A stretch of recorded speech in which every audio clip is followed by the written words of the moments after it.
은퇴하고 나서야 알았습니다. 신축 아파트가 아니라 구축이 노후의 정답이었습니다. 은퇴 전에는 다들 비슷한 생각을 합니다. 노후엔 좀 편하게 살아야지. 그동안 고생했으니 새 아파트에서 살고 싶다. 저도 그랬습니다. 평생 일만 하다가 은퇴하면 엘리베이터 새 냄새 나고 커뮤니티 시설 번듯한 신축 아파트에서 여유롭게 살고 싶었습니다. 아이들 다 키워놓고 나면 그 정도 보상은 받아도 되지 않나 싶었죠. 그래서 은퇴를 앞두고, 아니 은퇴하고 나서도 한동안은 신축 아파트만 바라봤습니다. 그런데 은퇴하고 시간이 조금 지나서야 알게 됐습니다. 노후에 중요한 건 새 것이 아니라 살기 쉬운 것, 그리고 덜 불안한 삶이라는 걸 말입니다. 그때서야 눈에 들어오기 시작한 게 아이러니하게도 구축 아파트였습니다. 은퇴 후 삶에서 가장 먼저 달라지는 것. 은퇴를 하면 가장 크게 바뀌는 게 뭘까요? 수입도 줄어들지만 그보다 더 크게 달라지는 건 생활 반경입니다. 출퇴근이 사라집니다. 하루 중 집에 머무는 시간이 압도적으로 늘어납니다. 병원, 시장, 동네 산책길 같은 것들이 삶의 중심이 됩니다. 이때부터 집은 단순히 사는 공간이 아니라 생활 그 자체가 됩니다. 그런데 신축 아파트는 대부분 외곽에 있고, 상권이 아직 덜 형성돼 있고, 관리비가 높고, 이웃관계가 느슨한 경우가 많습니다. 젊을 때야 차 타고 다니면 그만이지만 나이가 들수록 이게 생각보다 크게 다가옵니다. 사례 신축으로 갔다가 다시 구축으로 돌아온 김씨 부부. 김씨 부부는 은퇴 직후 수도권 외곽의 신축 대단지로 이사했습니다. 헬스장, 사우나, 게스트하우스까지 다 갖춘 곳이었죠. 처음 1년은 좋았다고 합니다. 집도 새 집이고 전망도 좋고 기분도 나고요. 그런데 문제는 그 다음부터였습니다. 병원 하나 가려면 차를 타야 했고, 장 보려면 대형마트까지 20분 이상. 동네에 오래된 단골 가게가 없으니 말 섞을 사람도 없고, 관리비는 매달 40만 원 가까이 나갔습니다. 김 씨가 그러더군요. 집은 좋은데 하루하루가 너무 비싸고 불편하더라. 결국 3년 만에 그 집을 정리하고 지하철역 가까운 20년차 구축 아파트로 옮겼습니다. 지금은 아침마다 같은 카페에 들르고 동네 내과, 정형외과를 걸어서 다니고 관리비도 절반 이하로 줄었다고 합니다. 구축 아파트가 노후에 좋은 이유. 생활 인프라. 구축 아파트의 가장 큰 장점은 이미 완성된 동네라는 겁니다. 병원, 약국, 시장, 은행, 관공서, 공원. 이게 다 걸어서 해결됩니다. 노후에는 이 걸어서 가능하냐가 정말 중요합니다. 운전이 부담스러워지는 순간 삶의 질이 확 달라지거든요. 사례 관리비 고지서 보고 잠이 안 왔다는 박 씨 이야기. 박 씨는 은퇴 전에 큰 고민 없이 신축으로 갔습니다. 어차피 마지막 집인데 좋은 데 살아보자는 생각이었죠. 문제는 관리비였습니다. 엘리베이터 여러 대, 커뮤니티 시설, 경비 인력. 처음엔 몰랐는데 매달 고정비가 은근히 무거웠습니다. 은퇴 후엔 월급이 없습니다. 연금과 약간의 금융소득이 전부입니다. 박 씨 말이 이렇습니다. 돈을 쓰는 게 아니라 돈이 빠져나가는 느낌이더라. 지금은 15년 차 구축으로 옮겨 관리비 부담이 확 줄었고 마음이 편해졌다고 합니다. 구축 아파트가 노후에 좋은 이유. 비용의 안정성. 노후의 핵심은 수익 극대화가 아니라 지출 관리입니다. 관리비, 수선비, 생활비. 구축 아파트는 관리비가 상대적으로 낮고 불필요한 시설이 적고 비용 예측이 쉽습니다. 이게 은퇴 후엔 정말 큰 장점입니다. 사례 혼자가 된 뒤 더 절실해진 동네 사람들. 이건 혼자 사시는 이 모 씨 이야기입니다. 배우자를 먼저 보내고 혼자가 된 뒤 신축 아파트의 조용함이 오히려 외로움이 됐다고 합니다. 옆집에 누가 사는지도 모르겠고 엘리베이터에서 인사해도 어색하더라. 반면 구축 아파트로 옮긴 뒤엔 달라졌습니다. 경비 아저씨와 안부 인사, 단골 반찬 가게, 엘리베이터에서 자연스러운 대화. 이런 게 쌓이니까 혼자지만 혼자가 아닌 느낌이 들었다고 합니다. 구축 아파트가 노후에 좋은 이유. 사람 냄새. 노후에는 집보다 사람이 더 중요해집니다. 구축 아파트엔 오래 산 이웃이 많고 생활 패턴이 비슷한 또래가 많고 자연스러운 관계가 형성돼 있습니다. 이건 숫자로 계산할 수 없는 자산입니다. 은퇴 후에야 보이는 기준. 젊을 때는 새 것, 크기, 브랜드 이런 게 중요했습니다. 하지만 은퇴 후엔 기준이 바뀝니다. 오늘 하루 편했는가? 다음 달이 불안하지 않은가?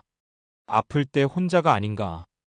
이 기준으로 보면 신축보다 구축이 더 잘 맞는 경우가 정말 많습니다.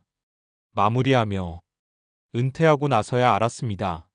노후의 정답은 화려함이 아니라 안정감이라는 걸요. 신축 아파트가 나쁘다는 이야기는 아닙니다.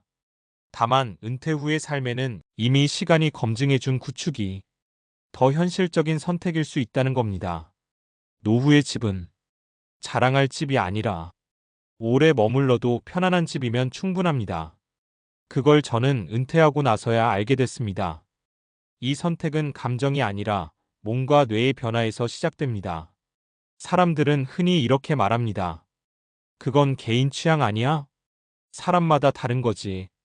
그런데 은퇴 이후 주거 선택은 취향의 문제가 아니라 신체인지 구조의 변화와 깊이 연결돼 있습니다. 이건 개인의 성향을 떠나 꽤 많은 연구에서 반복적으로 확인된 사실입니다. 먼저 노화와 공간 인지 능력부터 보겠습니다. 나이가 들수록 사람은 새로운 동선을 익히는 속도가 느려지고 복잡한 구조에서 피로를 더 쉽게 느끼며 예측 가능한 환경에서 심리적 안정감을 느끼는 경향이 커집니다.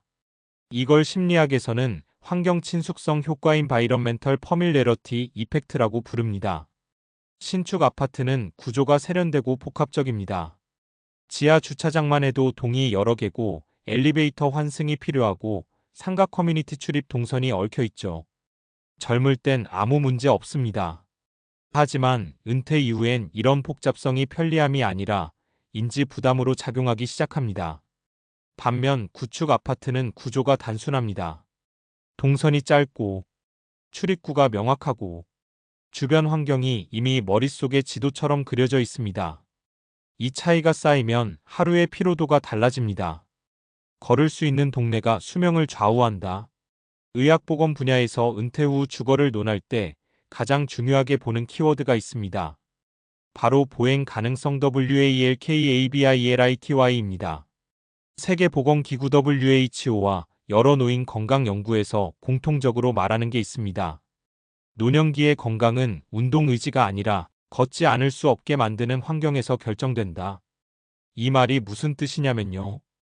헬스장이 가까이 있다고 사람들이 운동을 하는 게 아니라 병원, 시장, 공원, 은행 이런 생활시설이 걸어서 갈 수 있을 때 자연스럽게 하루 5천 7천 보 이상을 걷게 된다는 겁니다.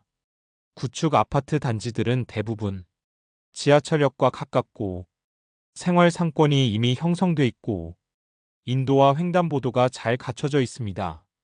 이건 우연이 아닙니다. 예전 도시 설계 자체가 도보 생활을 기본으로 했기 때문입니다.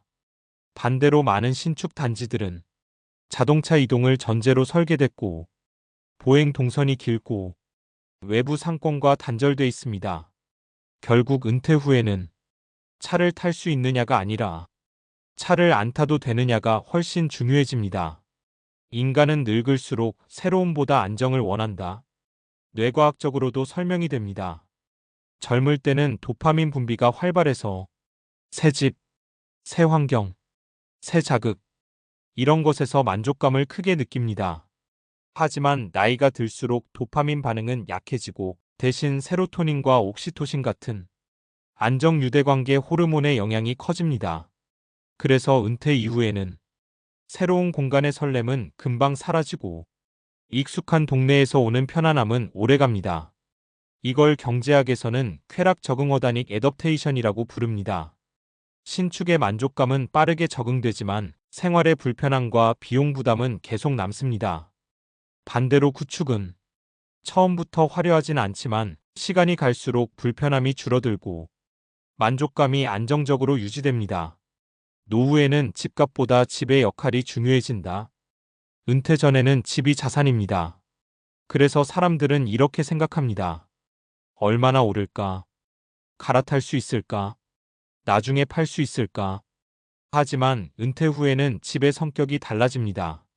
집은 투자 대상이 아니라 생활 인프라가 됩니다. 이때 중요한 건 가격 변동성이 아니라 현금 흐름의 안정성, 유지 비용의 예측 가능성입니다.